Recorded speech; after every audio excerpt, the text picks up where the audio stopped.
Good afternoon, everyone. Welcome to Board of Health, April the 3rd, 2018. Remind you again, we're web streamed, we're televised. And anyone in attendance, if you want to make sure your phone is in silence mode, that would be appreciated. Board member Height will not be with us this afternoon. He is away on business. Is there any disclosure of pecuniary interest to declare on today's agenda? Hearing none, I'll go on to approval of today's agenda, moved by member Wells, seconded by member Geisens, that the Board of Health agenda for April the 3rd, 2018 be approved as it's presented. Is there any discussion? Anything should know of? Okay. Those in favor? We'll proceed. That's carried. We'll proceed as it is printed in front of you. Item 3, on page 3 of the Board of Health minutes from March the 20th, just 2 weeks ago, and also distributed under separate cover are the closed session minutes that you've received from that meeting as well. Is there anything that should be brought to our attention that's in error or omitting?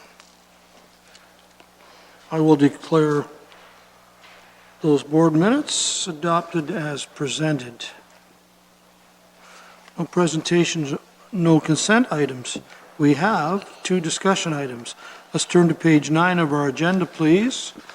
HSS Report 18-07. This is the 2018 Provincial Election Policy Priorities. And of course, these 2 items are both deferred due to time 2 weeks ago. Arlene? Thank you, Mr. Chair. I'm going to ask Ms. Taylor to present the first report. Thank you. Thank you. Susan? Thank you, Mr. Chair. Through you to the Board of Health, I wanted to highlight that the purpose of this report is to request that the Board of Health support the public health advocacy efforts by sending the attached letter and reports to local Haldiman Norfolk provincial electoral candidates in preparation for the June election. ALPHA, which is the Association of Local Public Health Agencies, plays a key role in advocacy with a focus on communicating health unit issues, concerns, and solutions on public health matters to government and decision makers with a goal of improving Ontario's public health system. The ALPHA Election Task Force has prioritized 5 issues to be highlighted to candidates of the 2018 Ontario provincial election. These include tobacco, oral health for adults, universal pharmacare, cannabis legalization, and opioid strategy.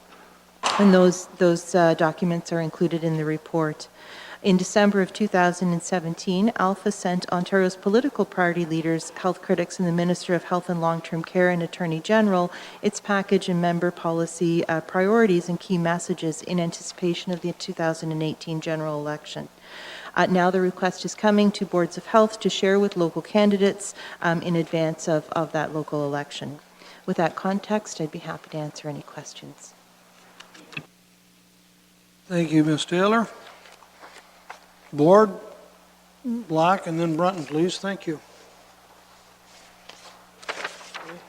Are you looking for a motion? Because I have no problem moving this unless you've got motions there already. I'm game for questions. I'm game for a motion. Okay, well, I'm in agreement with all of this, so I have no problem moving it. Do I have a seconder? Actually, to be honest with you, I already have it. Sorry about that. I should have looked before I did that. Thank you, Councillor Black. Mr. Brunton? You okay? Yeah, thank you, Mayor Luke. I just wanted to ask, I noticed today, I think it was the city of Calgary, it's about cannabis. And I believe I was on today that they're going to pass a bylaw or to prohibit the smoking in all public places. Have we covered that off in our bylaw, or will we have? Somebody answer that? We have? Okay. No, I wasn't sure. I heard that today anyways. Thank you. Yeah, I saw something this morning early on the news CTV about that. Mr. Black?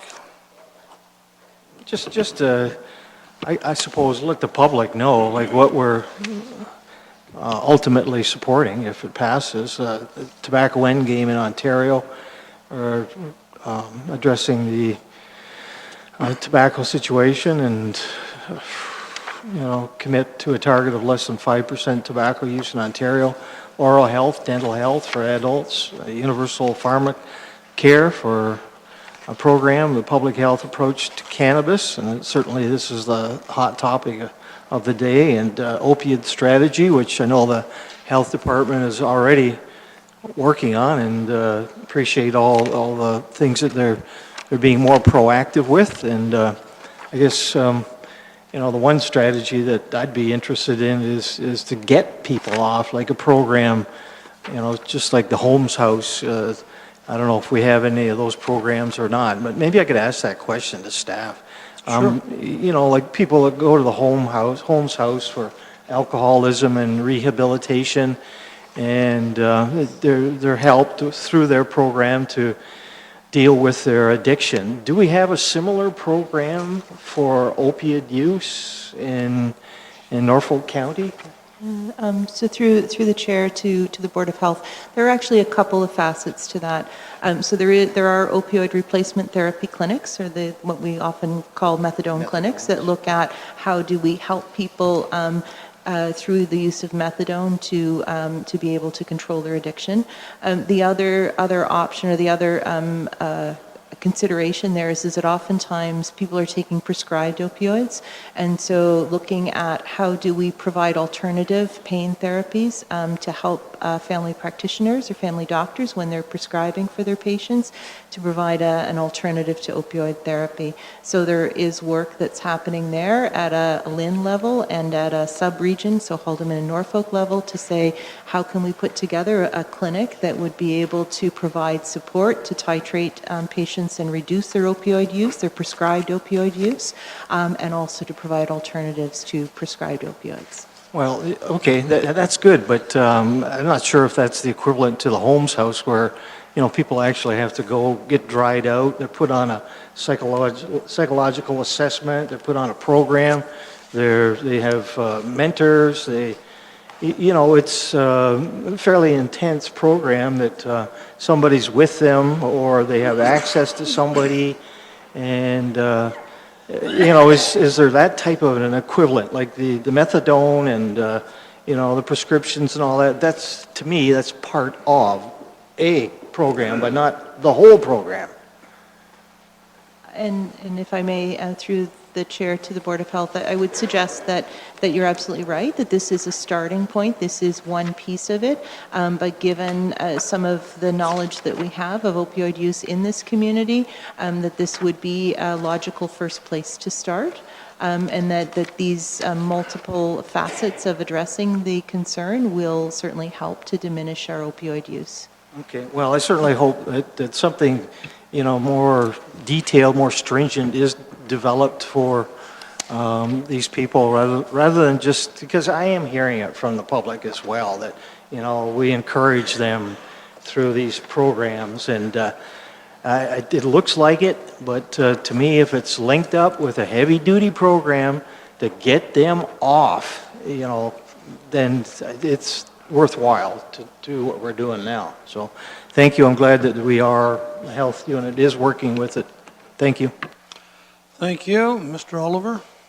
Thank you, Mr. Chairman. More so than a question, a comment or two, but Sure. I guess my first one will be in the form of a question, and that is, as I look through the various fact sheets that will be part of this advocacy package, I am surprised that collectively we're not advocating to encourage all candidates to be aware of the proposals around reorganizing health units in Ontario, and the strong need for the province to make a timely decision if they are in fact going to reorganize public health at the local level. I think all of them should be aware of that as an election issue, and perhaps it needs to be an election issue. So that's my observation, Mr. Chair. My only other comment, since there are 5 fact sheets here, every one of which has a duplicate of the back side of the sheet, just for efficiency and et cetera, if we're going to individualize these packages to the candidates, we might want to just have one copy of that backside fact sheet, and it will cut down slightly on the amount of paper that's going to them. Because it's identical, I assume, on all 5. Thanks. You, anything else on 1807? Resolution moved by Mr. Wells and seconded by Mr. Geisens that staff report HSS 1807, 2018 provincial election policy priorities be received as information, and that the Board of Health support the public health advocacy efforts by sending the attached letter and reports to local Haldeman Norfolk provincial electoral candidates, and further, that the Board of Health members identify their interests in meeting with local electoral candidates through Alpha. Any discussion? Those in favor of this resolution? Opposed? Carried. He's okay. He's still wondering which way he's going to vote. Just let him, give him room, give him room. Okay, page 23. This is our staff report 1813. It's an overview of performance, measurement, and accountability, and again, deferred from March 20th. Thank you, Mr. Chair. I'm going to ask Mr. Okoroka to present this final report for this afternoon. Through you, the Chair, to the Board, it's my pleasure to meet with you this afternoon and humbly request that the Board of Health receive staff report HSS 1813, overview of performance measurement and accountability, and endorse the activities of staff in meeting our performance measurement and accountability requirements. Public health is tasked with supporting the community to stay healthy, in preventing diseases, protecting health, and promoting healthy behaviors. Public health meets this goal by implementing the OPHS. With the rising need for the public sector to demonstrate that programs and services are effective and delivered efficiently, it is imperative that we implement a performance management system. This report will provide an overview of 2 important aspects of our performance management system, which are performance measurement and accountability. Performance measurement. This involves the regular collection, analysis, and reporting of data to track the work we do and our accomplishments. There are 2 levels to our performance measurement. The first level talks about population level indicators. These are indicators that assess our population goals and health status. They provide information on the broader population health indices, such as smoking prevalence and incidence of diseases. They are useful for planning programs and services, and they guide our priority setting and allocation of resources. If you look at Appendix 1, you would see it shows the rate of 4 related emergency room visits for adults aged 65 plus for the Haldeman, Norfolk, and Ontario for comparison. You will see from Appendix 1 that the rate for Haldeman, Norfolk is persistently higher than that for Ontario, and it increased from 6,241 per 100,000 in 2007 to 6,563 per 100,000 in 2016. The other level of indicators we use to measure our performance is the program level indicator.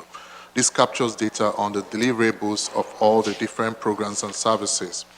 This level provides information about the functioning of our programs and services and guides our programmatic decisions.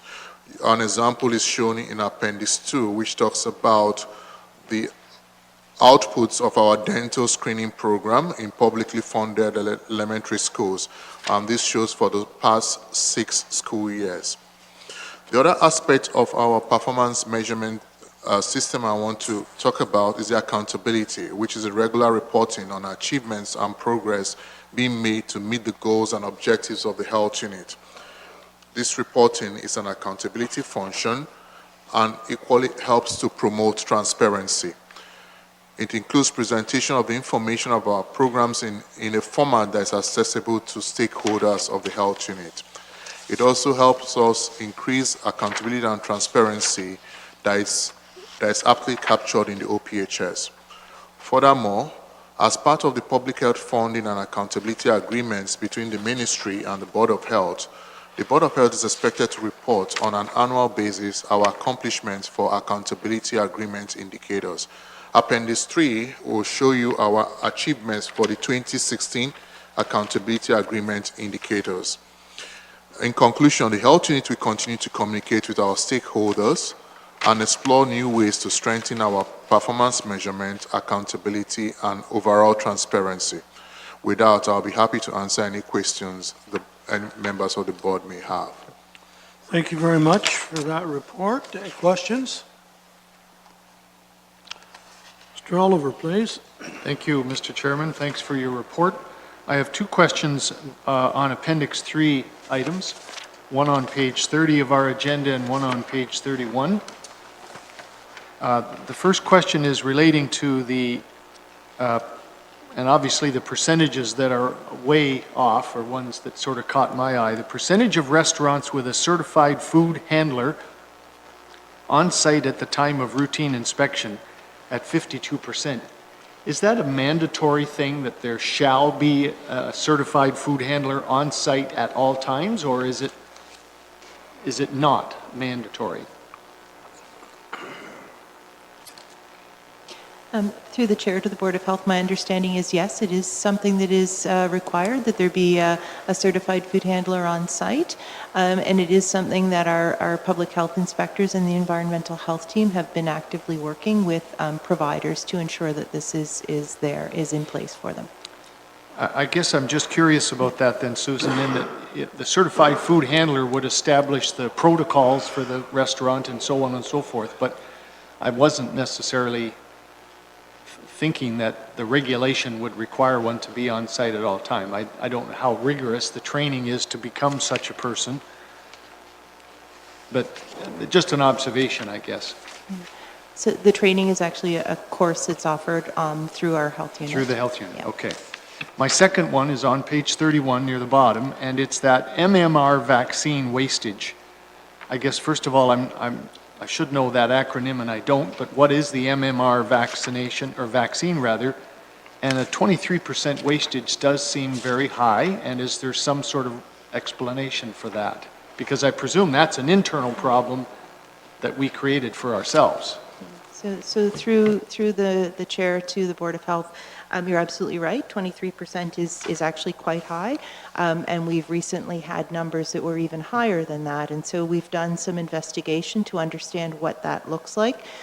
There's a number of reasons behind it, and in fact, when we have adjusted through some, and one of the main reasons has been data entry on the part of our staff. So we've gone through and we've made some corrections to that.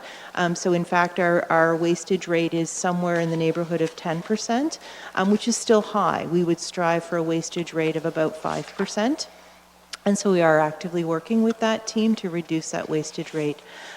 There is no direct cost to the health unit because these are provincially funded vaccines. However, there is a cost to the provincial government. And so we're conscious that that has an impact and that we have an obligation as responsible stewards to make sure that we're not wasting vaccines. MMR is measles, mumps, rubella.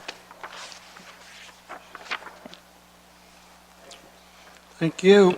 Any other questions for staff? It's been moved by Mr. Wells and seconded by Mr. Geisens that staff report HSS 1813, overview of performance measurement and accountability be received as information, and that the Board of Health for the Haldeman Norfolk Health Unit endorse the activities of staff in meeting our performance measurement and accountability requirements. Any discussion on this motion? Those that are in favor of it? It's carried. Thank you. Thank you very much for those reports, folks. I believe there's 5 communications. See, Gray Bruce is in on a number of resolutions. A is food insecurity, the food basket costing from the health unit of Gray Bruce again. B, Gray Bruce on alcohol retail sales, Gray Bruce on smoke-free modernization, Item D is Gray Bruce Health Unit on vaccine recommendations for children, for child care workers. And item E is from Sudbury and District's Public Health, tobacco and smoke-free campuses. Any of those you wish to speak to? Been moved by Mr. Wells and seconded by Mr. Geisens that communication items A through E inclusive be received as information discussion. Those in favor? It's carried.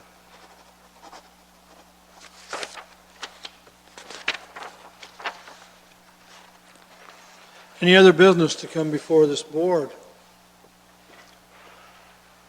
Mr. Columbus. Mr. Mayor, I've been thinking about it. Every week we hear of somebody being subjected to the disease cancer, and I just wonder if the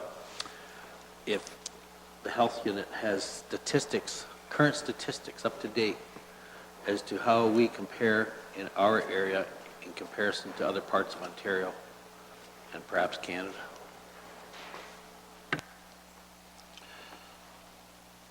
Susan? Sure. Through the chair to the Board of Health, we are actually currently working on preparing that report to bring back to the Board of Health. That was a previous request of this board.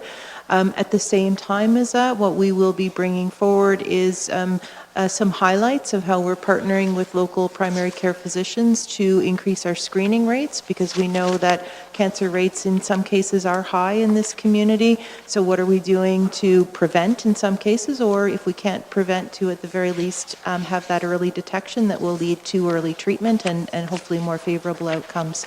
So we will be working to bring that report forward. When's the expected time that will be coming?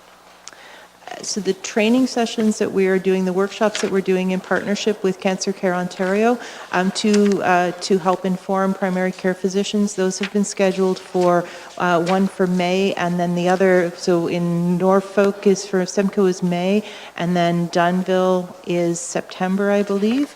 And so we were wanting to coincide that report to include all of that information. Anything else under other business? It's been moved by Mr. Wells, seconded by Mr. Geisens, that bylaw 2018-05BH, being a bylaw to confirm the proceedings of the Board of Health for the Haldeman Norfolk Health Unit at this Board of Health meeting held on the third day of April 2018, be passed, signed by the mayor and the deputy clerk, and affixed with a corporate seal. Those in favor? That is carried. Board of Health is now adjourned, and we'll be back at it for our CIC meeting, Committee and Council, at 3 o'clock. Anything? We could start CIC, start the presentation, Oh. if committee wishes. The deputy clerk has said to me that we could start our CIC meeting in the next after a break, and because it's been advertised as immediately following the Board of Health, my apologies. And we could begin with the presentation, which is on homelessness. You want to have, want to kind of show of hands to start that early? Is in favor? How about a 5-minute break? And I know that Mr. Columbus will be chairing the CIC. Okay, so 2:30.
If councilors could please take their seats, we will commence the committee meeting.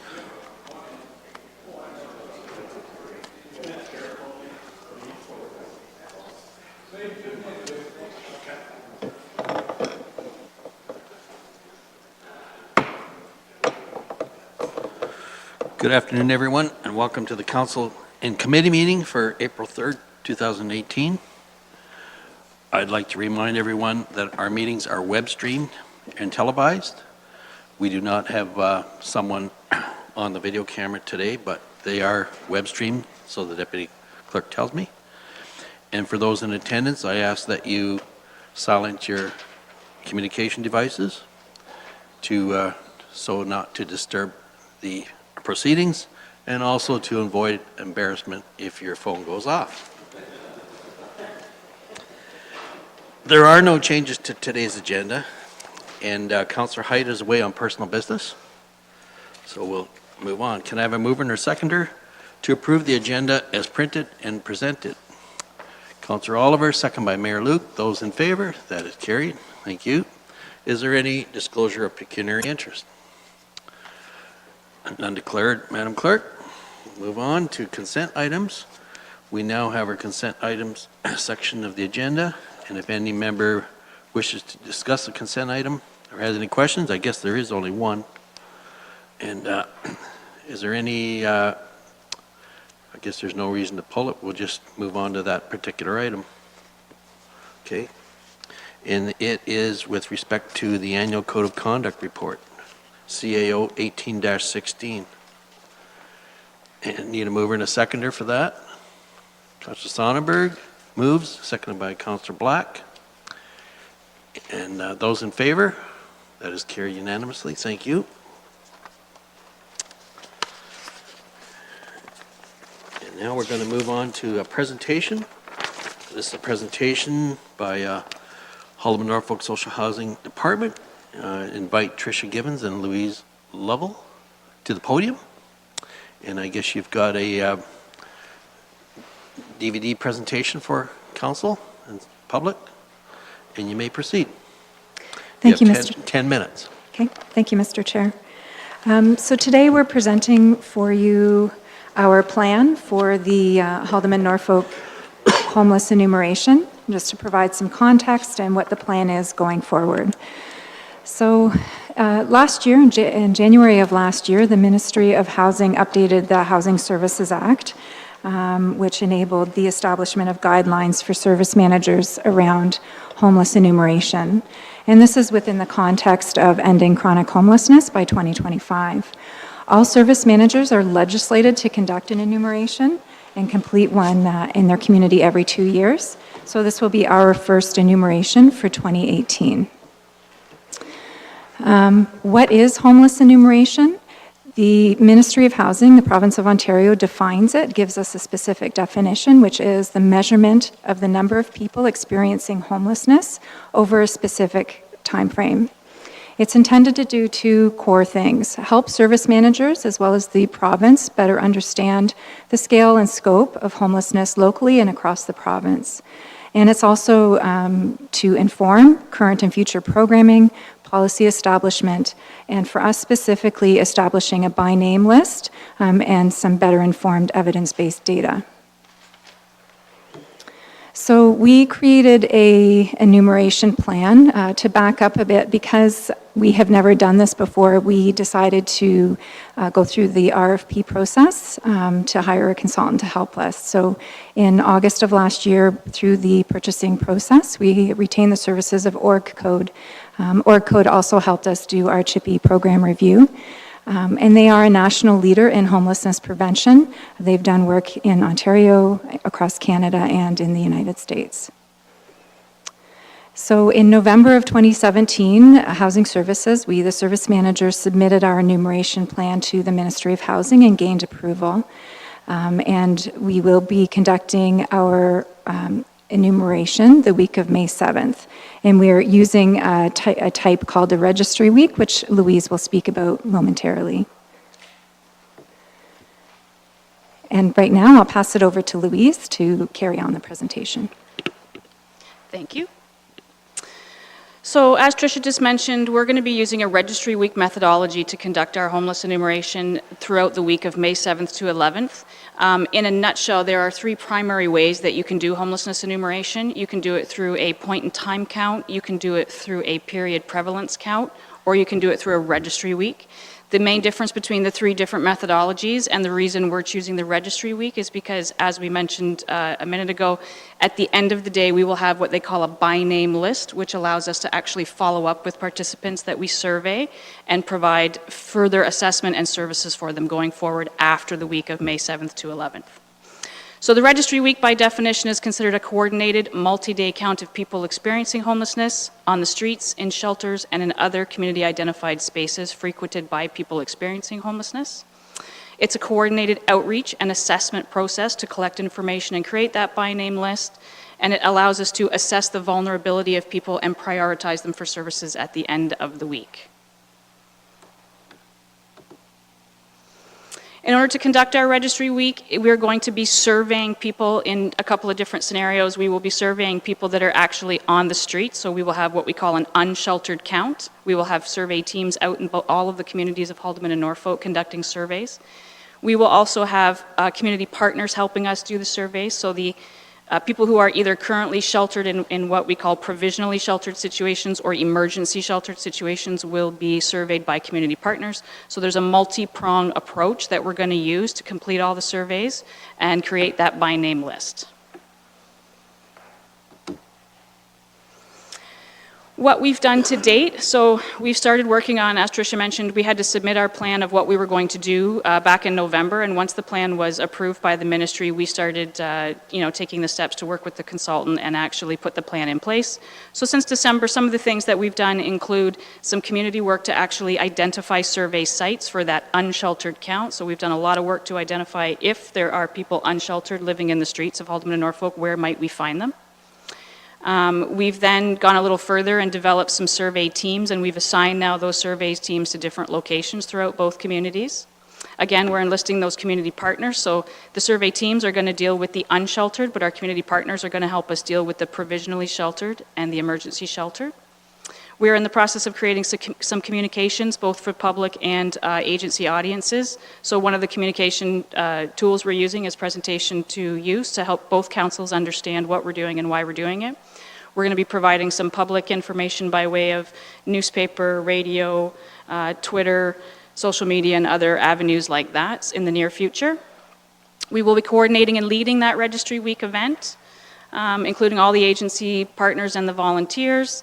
And of course, when we're all complete, we're going to be reporting our findings both locally and provincially. So we will have to let the ministry know what we've done and what our findings were, and we will be back in front of both councils to let you both know what our findings were as far as the level of homelessness throughout both counties. And we're going to be doing, of course, some data analysis that will lead to some continued policy and program design recommendations going forward after the first week of May. We've included a few list of partners there as far as who's helping us. So as I mentioned, the community agencies will have staff that are helping us do surveys, and those are just a handful of the agencies so far that are helping us.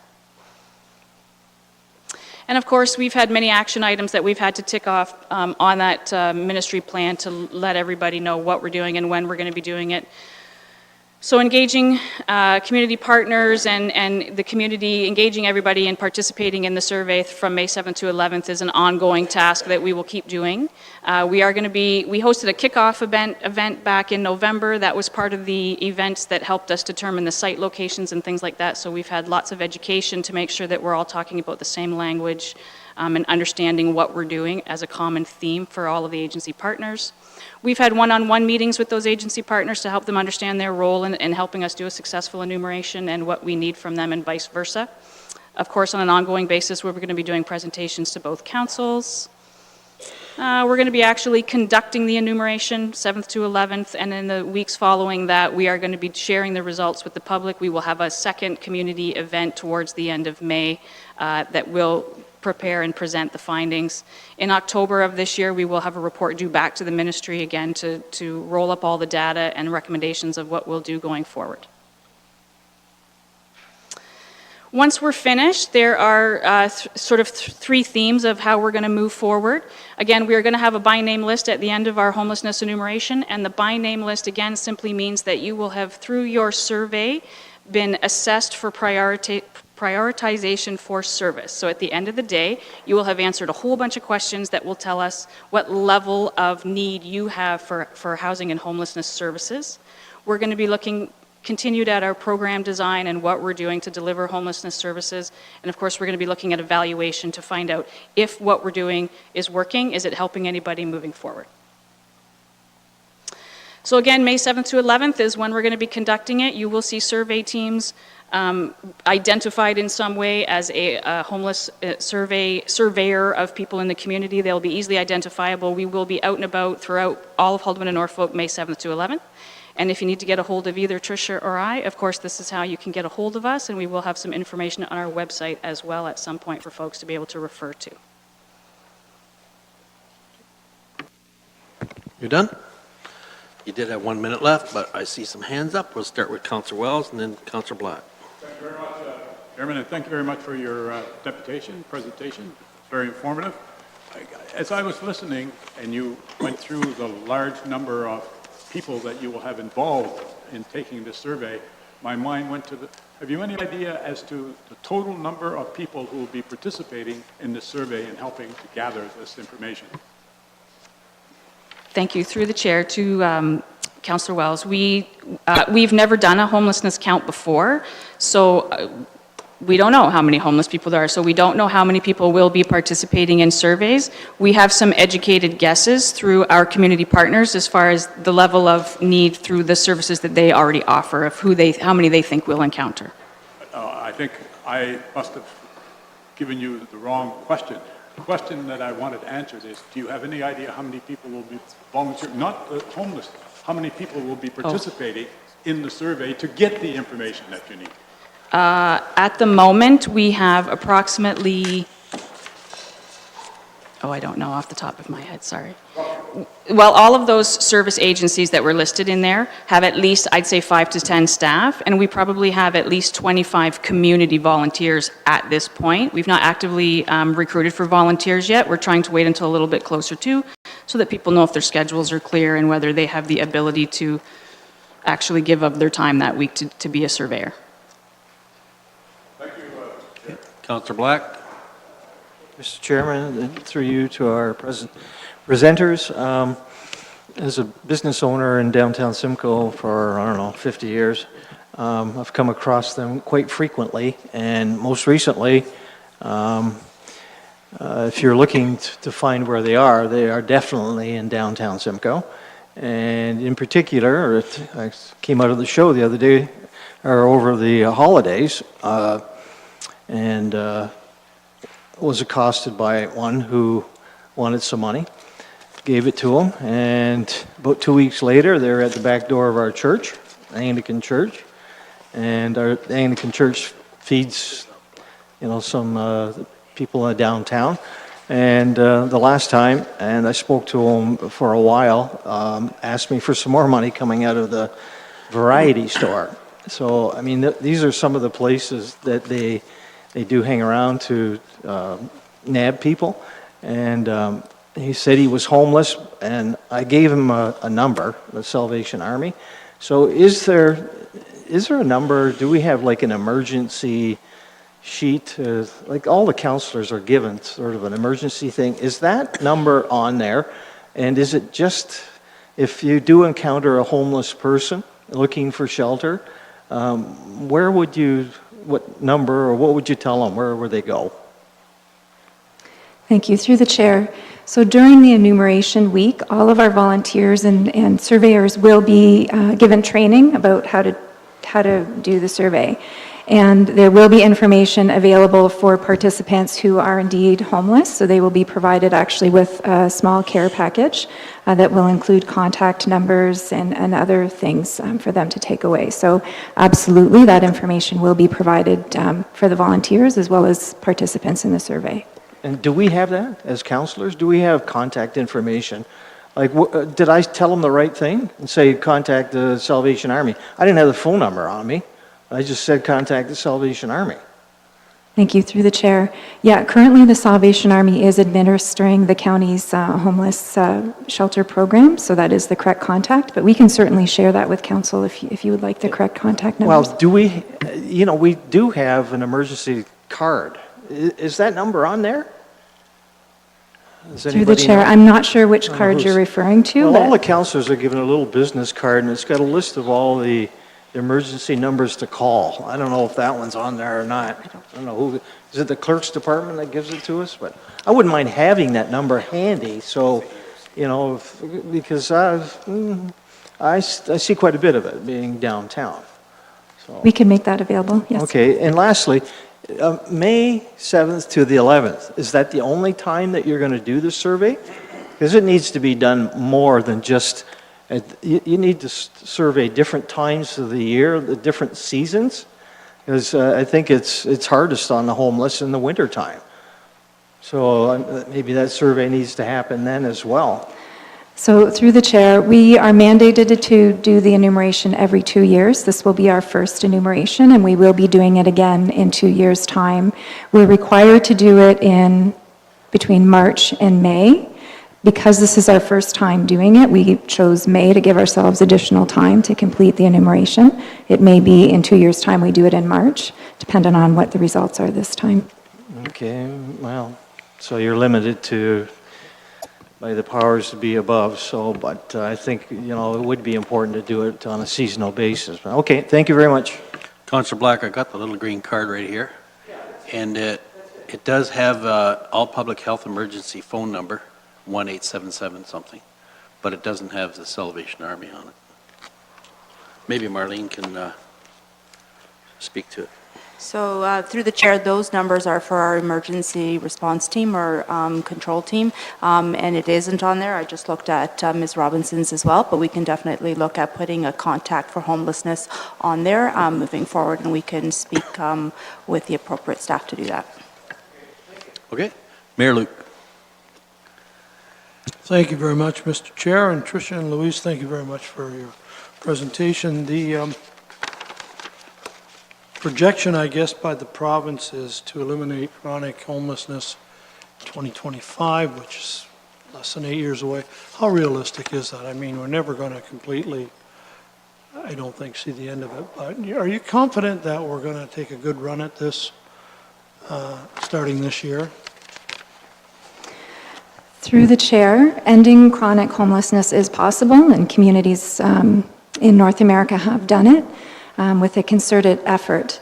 At the end of the day, the number one solution to ending homelessness is access to affordable housing. So ensuring access to affordable housing is a core component for sure, but I am optimistic that we can certainly move towards that. Thank you. And last but not least, this council, as well as the public participants, will see the results of the enumeration somewhere around June the 1st. Through the chair, absolutely. We will have a public session where we share the information, and there will be a staff report as well. Thank you, Mr. Chair. There's certainly folks in our 2 counties that are homeless. There's no question. Thank you. Councillor Oliver and then Sonneberg. Thank you, Mr. Chairman. Thank you, ladies. We've all heard the term, I think, in the context of homeless individuals, of couch surfing, I guess, and perhaps that's primarily young people that have left home or been put out of their family home and don't really have a place to live at any given point in time. Are you fairly confident that people will be willing to identify themselves as homeless if in fact that is their situation, or is there a stigma attached to it that will distort our results of this survey that you can account for if you feel it's a real concern? Thank you. Through the chair, my experience having done an enumeration in the city of Brantford, people are very open to sharing. People are open to sharing their story of being homeless and recognize that they're not afraid or in any sense that I've experienced in sharing their stories. Through org code, we'll be doing a component of our data analysis, so they will account for some of that through the way they do their analysis. But based on our experience, we don't anticipate folks withholding information from us. Okay, Councillor Sonnenberg? Thank you, Mr. Chair. Councillor Oliver touched on my question as well. This is going to be a very difficult enumeration. Some people you're never going to find. Some people are going to be surveyed more than once. Then what constitutes homelessness? Somebody sleeping on the sidewalk is obviously homeless, but if someone's sleeping on their brother-in-law's couch in the basement, is he homeless? I don't know. So how do you define homelessness? Thank you, through the chair, to Councillor Sonnenberg. The survey that we will ultimately put together is made up of two components. The first component is a set of core questions from the province that we must ask everybody, and the second set of questions is what we call the VI SPDAT, which I won't get into the logistic of, but that's the piece of the survey, that's the assessment to tell us how deep your core need is for housing services. At the beginning of all of that survey, there is a screening component that asks you some very specific questions about where you slept last night, where you're going to sleep tomorrow, and I forget all the questions off the top of my head, but there is a screening component at the beginning of the survey that will screen you out of the survey if you don't identify as homeless by the definition on the survey. Okay. Anybody else? Yes, Councillor Brunt. Thank you, Mr. Chairman, and thanks for your presentation, ladies. If you find these people that are homeless, and you say the idea is to provide affordable housing, but in some cases they're not employed. So how can they afford housing, affordable housing? Like, what is the long-term goal to provide both, like housing and employment somehow? Is that a fair question? Thank you, through the chair.